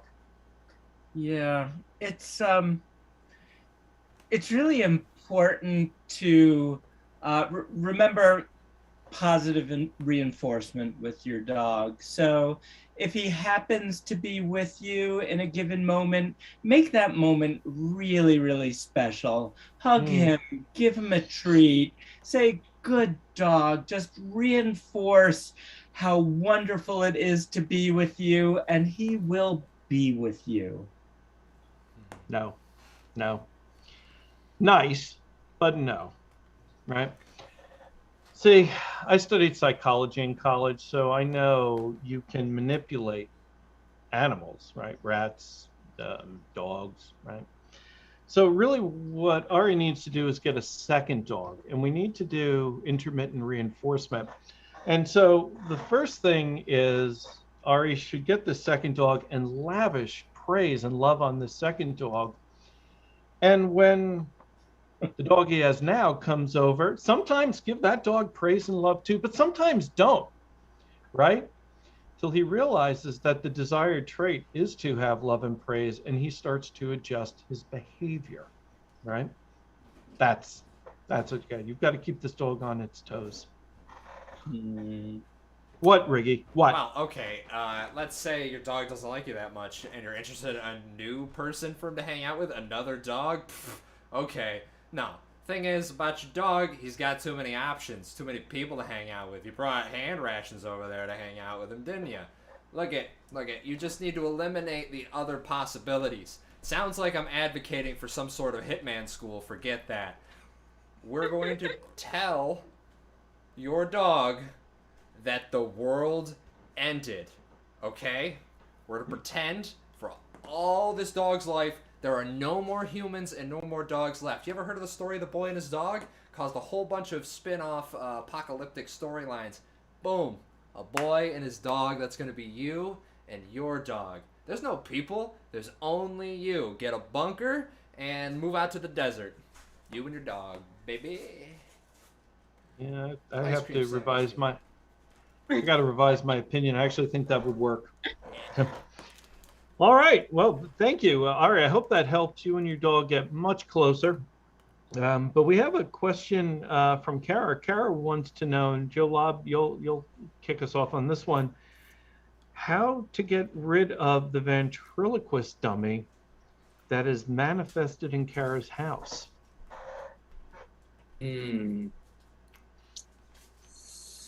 These things are notoriously difficult to get rid of, worse than poltergeist. It would help if you knew the circumstances of its manifestation. I mean, who had visited you recently? Right. What long-lost friend had sent you a present? Or more likely than not, you won't find anything, but it pays to look.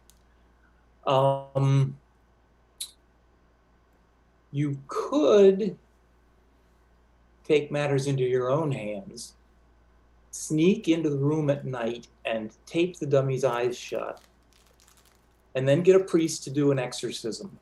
Except in this case, it's not something possessing the puppet, it is the puppet itself. And if the priest has any idea of how to do the proper job, suddenly there'll be a little puff of smoke and your problem solved.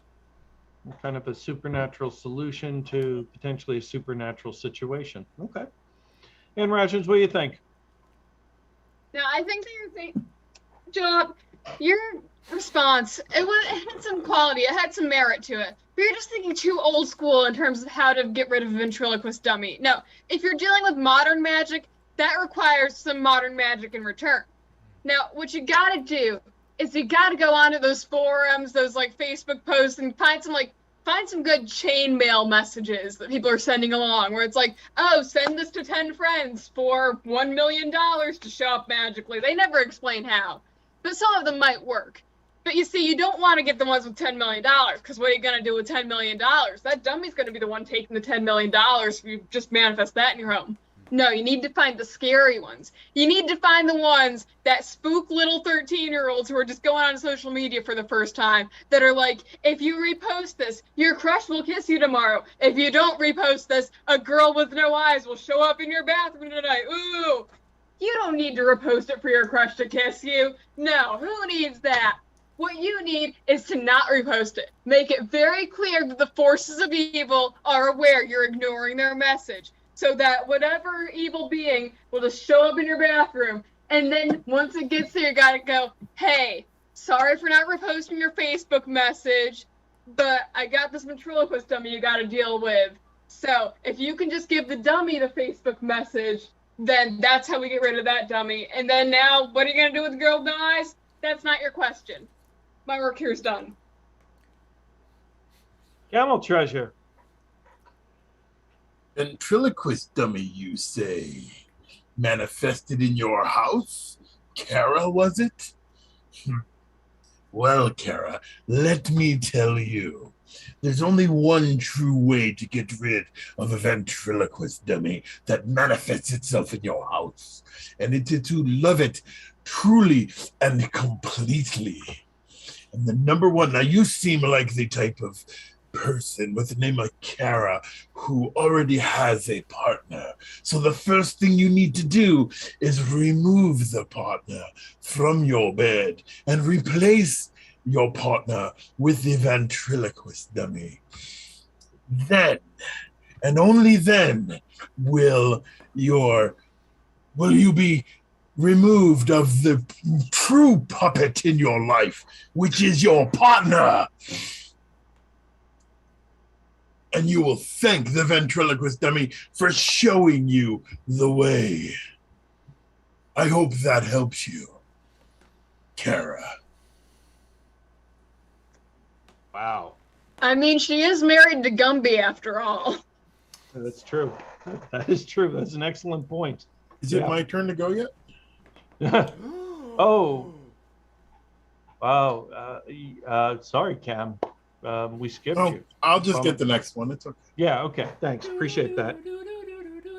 So we have a lighter question, if you will. It's a cooking question from Cora. Cora just simply wants to know, Wormhammer, how to scramble an egg. Oh, that's easy. I thought you'd have this. Yeah. Yeah. So get a pan and put it on the stove. You can put either a decent amount of olive oil, enough to cover the whole thing. Butter works too. Put that bad boy on medium low. Then you're gonna, while that's warming up, you're gonna take your eggs, crack them one by one, however many you want, into a small bowl. And once they're all in there, mix them around with I like to use a fork.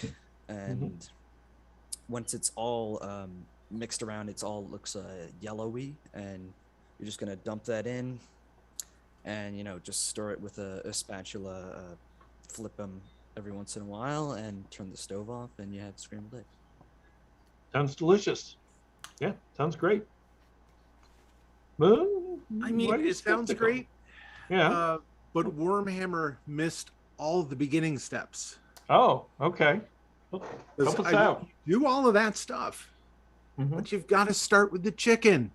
Yeah, it's true. Yeah, you've got to start with the egg's still inside there. You got to shake that chicken.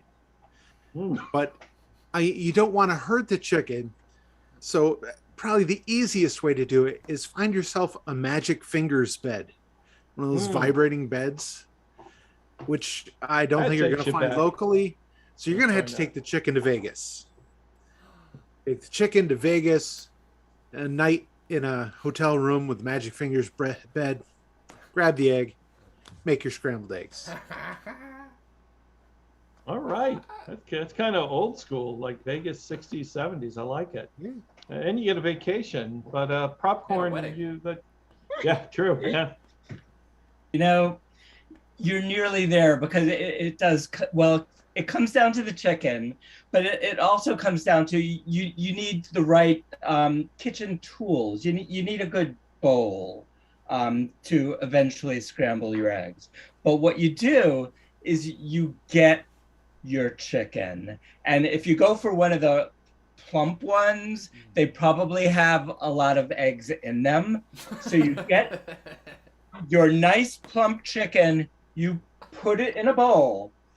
You grab a blunt instrument, in this case, some Barbasol shaving cream, and you just fucking go at it in the bowl. You just go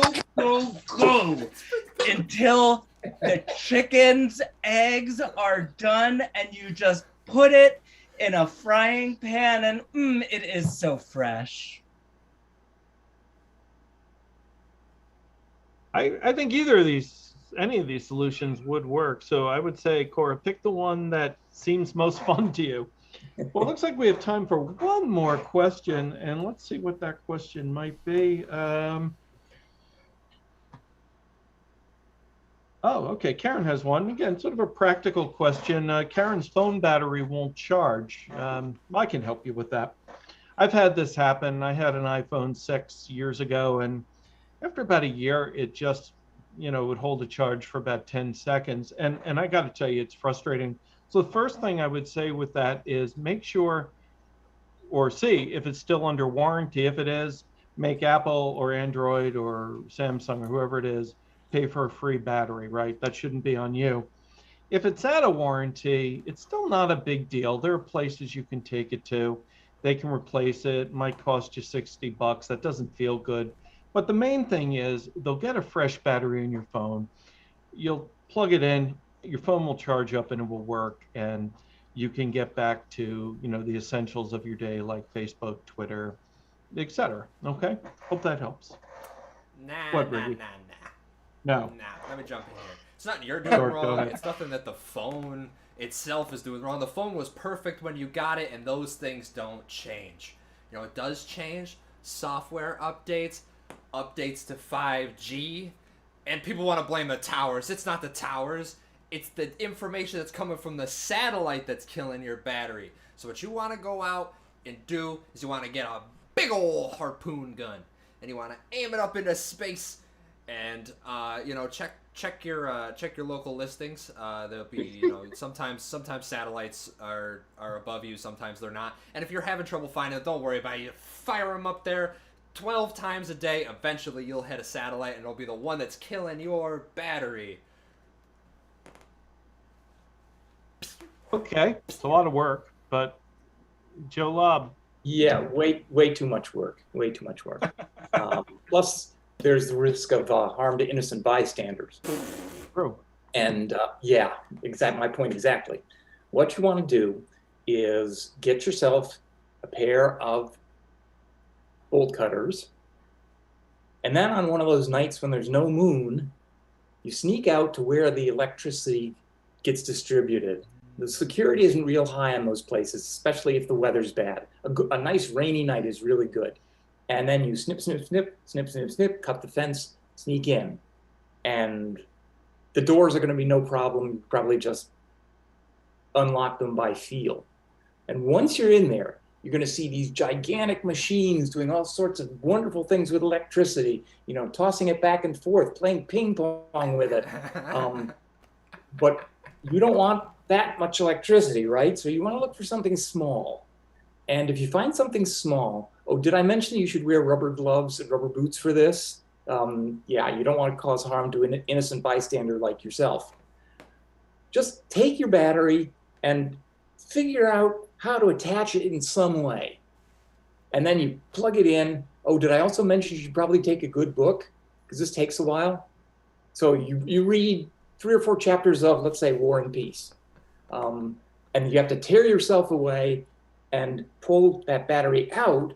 And if it's charged, it'll let you know right away. And then you just put it back where it belongs and sneak back out, and nobody's any the wiser. Okay. Again, Karen, we are not experts in these fields, so we proceed carefully, and we accept no liability for anything you might choose to do based on our advice. He's trying it right now. You're saying I'm not an expert at harpooning satellites? Well, you've not yet brought one to rehearsal, so if you want to prove your expertise, I want to see a satellite on Wednesday. I'm just saying. Ricky. Expert is spending 15,000 hours on something, and I've definitely spent 15,000 hours shooting satellites with harpoon guns, okay? All right. You don't have anything to show us? Yeah, nothing. Well, he didn't say he was good. He's a bad hunter. Yeah. Right, he's a bad hunter. Okay, that's fair. That's fair. All right, and that brings us to the end of our show. Good job. Thank you, audience, for some great suggestions, and thank you for everybody who contributed to our fundraiser. So far, we raised $100 for WRFI. That's awesome. Hey. We'll keep that fundraiser up for the rest of the month. And so if you haven't yet contributed and you feel like, gosh, they were funny, I want to support what they do, you can. Please like us on Facebook, follow us on Twitter, we're on Instagram, we're on YouTube. The show will be up and streaming soon. Share it with all your friends who missed it and make them feel like they got left out, right? Nothing like guilt to build our audience. Our next show is on August 19th, and we'll be supporting suicide prevention and crisis services, another really important organization in our community. And we hope to see you there. And that's what I got tonight. Anybody else for the good of the order? Check out WRFI while you're at it. Yeah, check out WRFI. It's a great station. Thank you. Yeah, even if you didn't think we were funny, go check them out. You might find them funny. Who knows? All right, we'll see everyone soon. Be well. Thank you. Keep waving. Keep waving. No, I haven't hit the out yet. Keep waving. Keep waving.